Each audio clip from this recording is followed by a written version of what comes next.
कि 100% वीज़ा लगाने के लिए आपको क्या-क्या डॉक्यूमेंट्स चाहिए या फिर क्या-क्या चीज़ें चाहिए, मतलब लाइक गिनवा दें मुझे। में एक तो ट्रैवल हिस्ट्री आपकी होनी चाहिए, ठीक है। एटलीस्ट आपके पास ट्रैवल हिस्ट्री। अगर आप टूरिज्म अप्लाई कर रहे हैं तो आपके पास टूरिज्म का ग्राउंड होना चाहिए, आप गए हुए होने चाहिए। देखें, यूएस के लिए तो कोई डॉक्यूमेंट नहीं चाहिए आप। इसी तरीके से यूके, कनाडा, ऑस्ट्रेलिया और शेंजन, इन सब के लिए आपके बैंक स्टेटमेंट स्ट्रांग होने चाहिए, बैंक सर्टिफिकेट, उसका बैंक मेंटेनेंस लेटर होना चाहिए, शनाख्ती कार्ड, पासपोर्ट, तस्वीरें, एफआरसी ज़रूरी डॉक्यूमेंट है। अपनी वर्किंग पूरी करें, आप अपनी मेहनत पूरी करें, रिजल्ट अल्लाह के हाथ में। डॉक्यूमेंट्स इनकम्प्लीट दिए और आप एक्सपेक्ट कर रहे हैं कि नहीं जी मेरा पहले भी वीज़े लगे हुए हैं तो अब दोबारा लग जाएंगे, ऐसा नहीं है। हेलो जी, अस्सलाम वालेकुम, मैं राइल गिल। और नाज़रीन, आज तमाम उन लोगों के लिए वीडियो मैं बना रहा हूँ जितने लोग चाहते हैं कि उनका वीज़ा 100% लग जाए। तो आज हम आपको तरीका बताएंगे कि आपका 100% वीज़ा कैसे लग सकता है।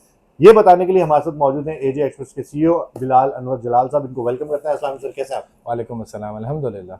अच्छा जी बिलाल भाई, सबसे पहले तो सवाल मैं आपसे ये करूंगा कि 100% वीज़ा, ये हमने बहुत जगह देखा है, लिखा हुआ होता है कि आप आए 100% वीज़ा आपका लगेगा।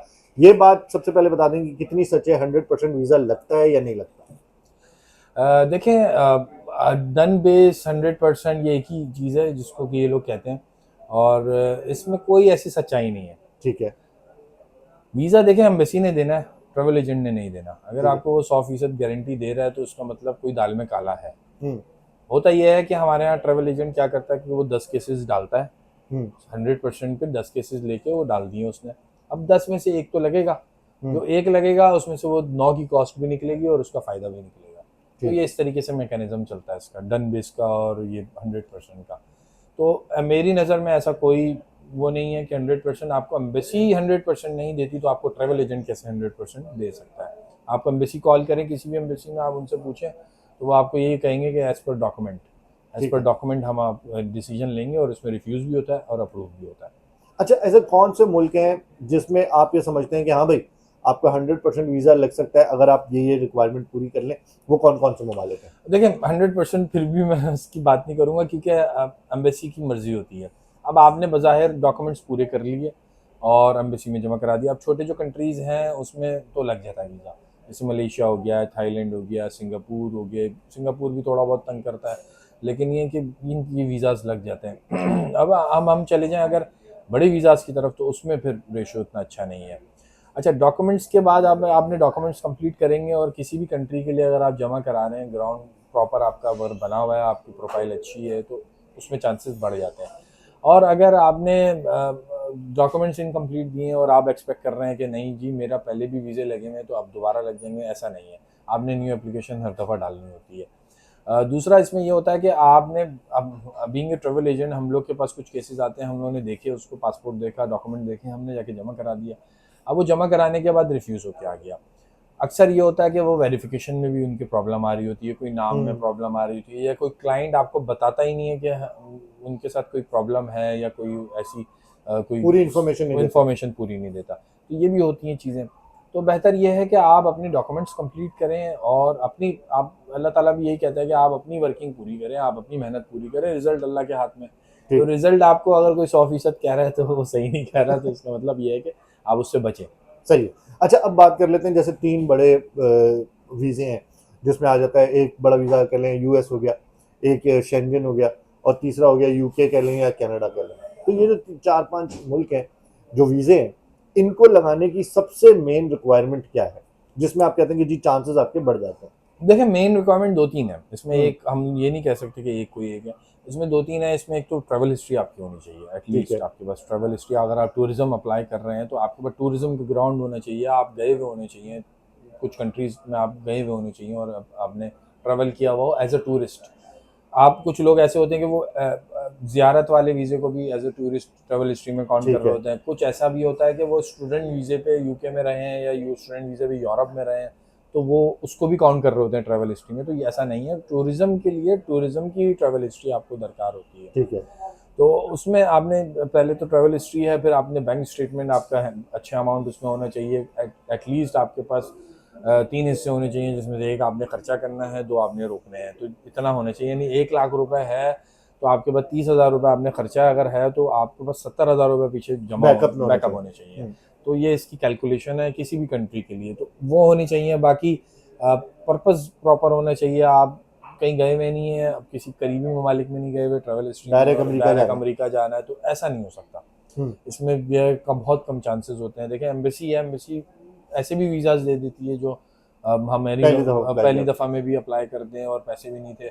यूएस एम्बेसी ख़ास तौर पे इसमें मशहूर है कि भाई वो उनका वीज़े का जो रेशियो है उसका कोई भी अंदाज़ा नहीं लगा सकता। ठीक है। अच्छा, अब ये जैसे मैंने 3-4 मुल्क की बात की, तो इसमें सबसे ज़्यादा मुश्किल कौन सा है? यूएस है, यूके है, शेंजन है, या फिर कनाडा? लेकिन कनाडा और यूके का थोड़ा सा मुश्किल इसलिए है क्योंकि कनाडा एक तो समझ लें कि इन सब कंट्रीज़ के आखिर में इसका नंबर आता है कनाडा का, अगर आपने वीज़ा अप्लाई करना है तो उसमें रेशो आजकल थोड़ा सा बुरा चल रहा है पिछले साल के मुकाबले। पिछले साल बहुत ज़्यादा वीज़ा आए थे, बहुत ज़्यादा अप्रूवल थे, इस साल जो है वो कम हो गए हैं। तो यूके के लिए जो है वो फाइनेंशियल्स आपके बहुत सीधे होने चाहिए, जस्टिफाइड अमाउंट होनी चाहिए आपके अकाउंट में, हर अमाउंट आपको जस्टिफाई करनी है, कि कहाँ से आया? कहाँ से आया और क्या इनकम का ज़रिया है, ये सब चीज़ें उनको बतानी होती है। यूएसए में जो है थोड़ा सा ये है कि लीनियंट है, उसमें डॉक्यूमेंट्स भी नहीं चाहिए, उसमें कोई ऐसी चीज़ नहीं चाहिए, उसमें आपने अप्लाई करना है और वो लक है आपका। इंटरव्यू पे बात है। इंटरव्यू के ऊपर बात है, कुछ कुछ इंटरव्यू पे है, कुछ चीज़ें जो है वो पहले से ऑनलाइन अपनी चीज़ें ज़रा सीधी कर ले आदमी तो वो चल जाती है। ठीक है। अच्छा, अब इन चारों कंट्रीज में से सबसे ज़्यादा लंबा वीज़ा कौन सा देता है और सबसे कम टाइम का कौन सा वीज़ा देता है? इसमें जो सबसे ज़्यादा लंबा वीज़ा देता है वो कनाडा वीज़ा देता है। ओके। यानी जो सब इन कंट्रीज जो आपके 4-5 के नाम लिए थे तो उसमें सबसे बड़ा वीज़ा जो है वो कनाडा का होता है। यानी कितने साल का देता वो है कम से आपके पासपोर्ट की वैलिडिटी के हिसाब से होता है। अगर ओके। आपका पासपोर्ट 10 साल तक वैलिड है कम? तो 10 वो साल आपको तक? 10 साल तक वीज़ा ज़बरदस्त। देगा। तो ये कनाडा के अंदर है। बाकी यूएस भी 5 साल का देता है आपको, और यूके 6 महीने, 2 साल, 5 साल, ठीक है। 10 साल भी है। यूके ठीक का है। भी 10 साल है, सॉरी। तो यूके भी आपको देता है लेकिन वो फ़ी एक्स्ट्रा चार्ज करता है। ठीक है। कनाडा फ़ी एक्स्ट्रा चार्ज नहीं करता। इसी तरीके से यूएसए 5 साल देता है आपको, 6 महीने से 5 साल देता है वो भी आपको।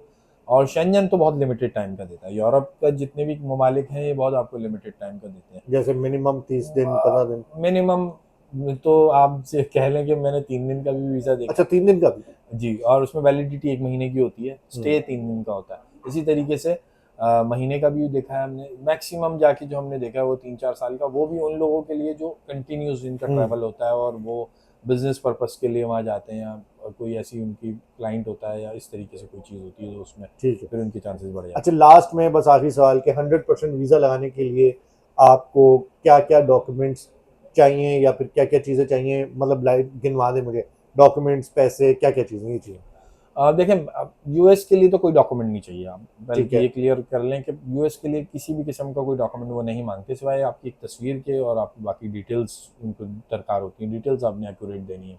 इसी तरीके से यूके, कनाडा, ऑस्ट्रेलिया और शेंजन, इन सब के लिए आपके बैंक स्टेटमेंट स्ट्रांग होने चाहिए, बैंक सर्टिफिकेट, उसका बैंक मेंटेनेंस लेटर होना चाहिए, शनाख्ती कार्ड, पासपोर्ट, तस्वीरें, एफआरसी ज़रूरी डॉक्यूमेंट है। इसके अलावा जो है वो आपकी जो जॉब है या बिजनेस है तो उसका प्रॉपर लेटर। उसका प्रॉपर आपको जो है प्रूफ देना होता है, सैलरी स्लिप्स वगैरह इस तरीके से, और टैक्स के डॉक्यूमेंट। टैक्स कितना इंपॉर्टेंट है? टैक्स बहुत इंपॉर्टेंट है, इनकम हम्म, टैक्स आपका बहुत इनकम इंपॉर्टेंट है। डिक्लेरेशन उसमें आपने एफबीआर में, अगर आपने अपनी प्रॉपर्टी आपके पास है, गाड़ी है, तो वो भी आप डिक्लेयर करवाएं ताकि वो एक स्ट्रॉन्ग आपकी जो है टाइज बने यहाँ पाकिस्तान वापस आने के लिए। ठीक है। Thank you so much Bilal साहब, इतनी सारी इन्फॉर्मेशन देने के लिए। और जितने लोग देख रहे हैं, अगर वो समझते हैं कि उनका 100% वीज़ा लग सकता है, तो भाईजान सिर्फ एक ही तरीका 100% वीज़ा लगाने का, वो ये है कि आप अपने डॉक्यूमेंट्स, अपने फाइनेंसेस, इन तमाम चीज़ों को स्ट्रॉन्ग करें, तो आपका ऑटोमेटिकली 100% वीज़ा लग जाएगा। इसी के साथ आज की वीडियो खत्म करते हैं। जाने से पहले आप चैनल को लाइक करें, सब्सक्राइब करें, शेयर करें।